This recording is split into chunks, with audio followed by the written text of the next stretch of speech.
So let's do one more problem based on trigonometric identities. Just see what it is.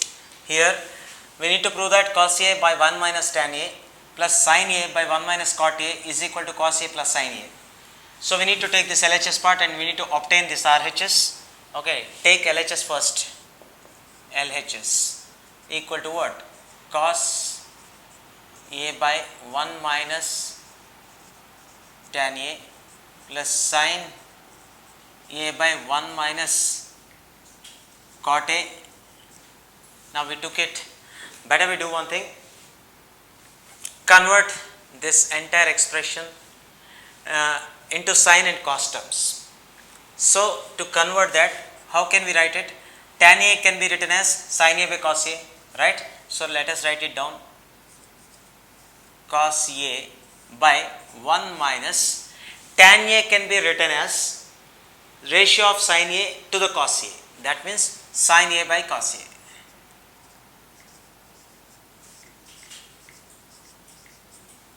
Okay, plus sin A by 1 minus cos A by sin A. Cos A by sin A. Like this means cot A can be written as cos A by sin A, right? So I just converted tan terms and cot terms into sin and cos now. Now let us simplify this denominator parts. Okay, it looks some clumsy. So let us solve this denominator parts first. So let us settle down. Cos A by, if you want to take LCM, how can you take LCM here? Cos A into 1 cos A minus sin A divided by cos A. This is how we need to do here. The same operation we need to do here also. Sin A by sin, while taking LCM for the denominator part, we are considering that just this one only, right? So sin A into 1, that is sin A, okay, minus cos A, whole divided by what? Sin A. That is what the process behind taking LCM for these two, right? Sin A minus cos A by again sin A, right? Like this we have to take. Okay. Now as you know that fractions are there in the denominator of the denominators, so it get invert. This also get inverse, right? While these fractions in the denominator parts are inverted, then what happens?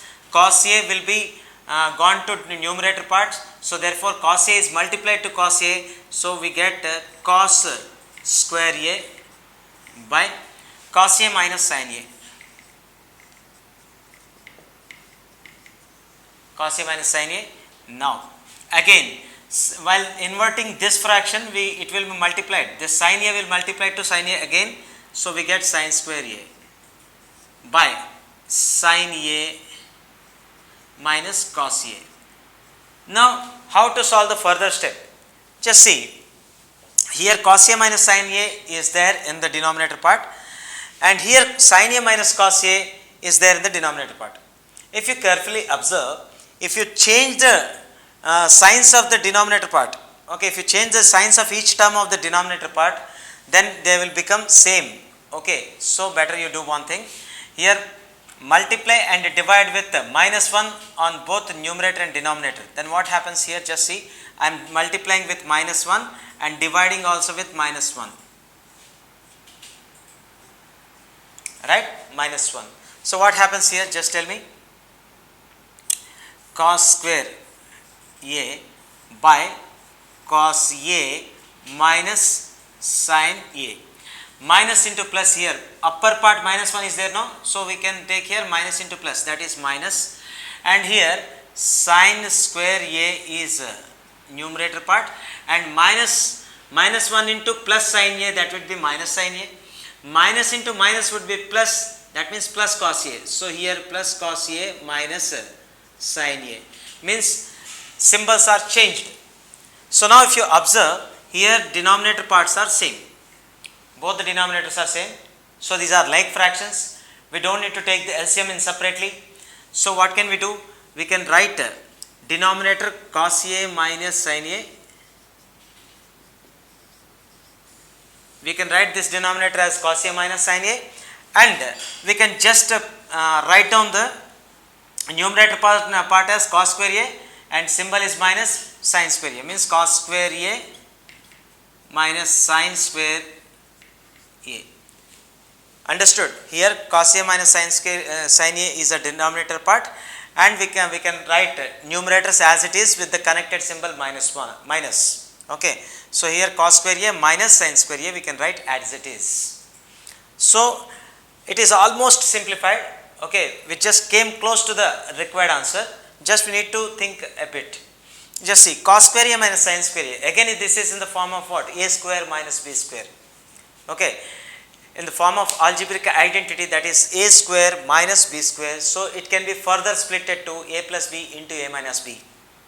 So here cos A is considered to be a and sin A is considered to be b. So therefore cos square A is a square and sin square A is b square.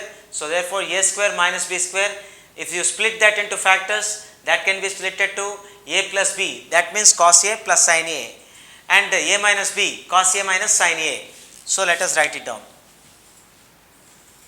Okay, so here this can be further splitted to cos A minus sin A into cos A plus sin A, right? And denominator part is given how much? Cos A minus sin A, right? Now these two terms are same or not? We can do the cancellation over there. And what is left over finally? Cos A plus sin A. I think we obtained our required answer. So therefore we obtained RHS. So we took LHS part and we could successfully prove the RHS part. So therefore it is completed. So let me explain to you that key points behind solving this problem is, first of all, we need to consider here tan A and cot A terms are there. We need to convert them into sin and cos terms. So tan A can be further converted to sin A by cos A, and cot A can be further converted to cos A by sin A. And after taking the LCM for the denominator parts and solving the denominator parts, we obtained here something like cos square A by cos A minus sin A, sin square A by sin A minus cos A. For our convenience, in the second fraction part, we multiplied and divided with minus 1. So this minus into plus becomes minus, and this when this minus 1 is multiplied to every term of the denominator, their signs are getting changed. So therefore cos A minus sin A is obtained over there. Now this cos A minus sin A is same for the denominator part, so we can put common denominator as cos A minus sin A instead of taking LCM. Then after we can simplify the numerator parts directly. So we obtained cos square A minus sin square A by cos A minus sin A. Since it is in the form of a square minus b square, we split it into the factors of a square a minus b into a plus b. So therefore cos A minus sin A into cos A plus sin A, it is split into that form, and by cos A minus sin A is the denominator. We cancelled and we got our required answer. This is how we need to do the problem. Okay, so here first thing you need to remember that you need to have the grip over the concept. Then after you need to remember the formula of trigonometric identities, and then you need to apply at right time at right place. Okay, at right situation, if you apply the formula directly, you can get the answers. Okay, so anyhow this is about the this identity. Okay, not problem based on identity. Okay, so let us go for doing next problem. Please subscribe and don't forget to click the bell icon for the more updates. Please subscribe and don't forget to click the bell icon for the more updates.